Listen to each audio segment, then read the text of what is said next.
नमस्कार दोस्तों, मैं प्रीति श्रीवास्तव। मोती शंख एक ऐसी प्रजाति है जो हमें कभी देखने को नहीं मिलती। ये दुर्लभ प्रजाति है, ये देखने को भी नहीं मिलती। इतना सुंदर होता है और सफ़ेद रंग का होता है। लेकिन इसकी मान्यता है, यदि आपके घर में बरकत नहीं हो रही है या फिर आपके घर में कलेश रहती है या फिर लड़ाई होती रहती है, कोई ना कोई किसी न किसी बात पर रूठा हुआ रहता है और आपके घर में हमेशा धन आता तो है लेकिन रुकता नहीं है और उसकी वजह से आपके घर में कोई ना कोई परेशानी आती रहती है या आपके घर में कोई ना कोई बीमार रहता है और बीमारी इतनी लंबे समय तक रहती है जिसकी वजह से उसे प्रॉब्लम रहती है।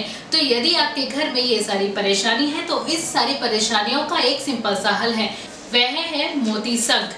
यदि आप रवि पुष्प नक्षत्र में मोती शंख अपने घर पर लेकर आते हैं या फिर अपने घर पर स्थापना करते हैं तो बहुत ही खास माना जाता है। आपके घर से ये सारी परेशानियां चुटकी भर में जा सकती हैं। यदि आप चाहते हैं कि इन परेशानियों से जल्दी आपको निजात मिले तो उसके लिए आप कुछ उपाय हैं। यदि आप उन उपायों को करते हैं और नियम के अनुसार करते हैं तो आपको ये सारी परेशानियों का हल जल्दी ही मिल जाएगा। नंबर 1, यदि आप चाहते हैं कि इस दिवाली आपको माँ का आशीर्वाद मिले, लक्ष्मी माँ की आपके असीम कृपा रहे, तो उसके लिए आप मोती शंख अपने घर में लेकर आए और मोती शंख को एक लोटे के जल भरकर उसके ऊपर उसकी स्थापना करें।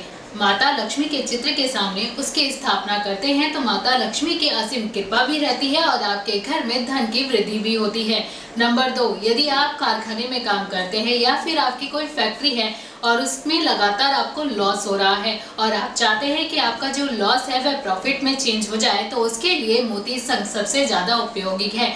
आप अपने कारखाने में मोती शंख को उपयोगी कर सकते हैं। आप यदि कारखाने में मोती शंख की स्थापना करते हैं या फिर ऐसी जगह पर मोती शंख को रखते हैं जहां पर आपकी धन आता है या फिर आपका लॉकर हो, तो आप उस जगह पर मोती शंख को रखते हैं तो आपको कुछ ज़्यादा ही प्रॉफिट होता है।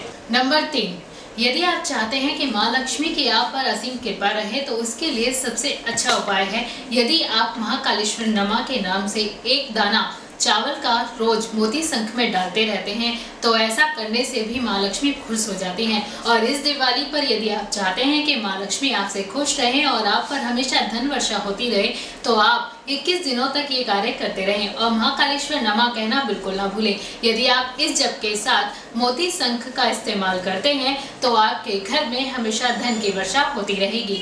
नंबर 4, यदि आपके व्यापार में हमेशा घाटा होता रहता है और घाटा होने के बाद आपको प्रॉफिट बिल्कुल भी नजर नहीं आ रहा है तो उसके लिए आप मोती शंख का इस्तेमाल कर सकते हैं। जहां पर आप अपने धन की व्यवस्था करते हैं या फिर अपनी तिजोरी को जहां पर बना रखा है वहां पर मोती शंख को पूजन करने के बाद वहां रख दीजिए। ऐसा करने से भी माँ लक्ष्मी खुश होती हैं और आपके जितने भी घाटे हैं वह हमेशा प्रॉफिट में चेंज हो जाएंगे।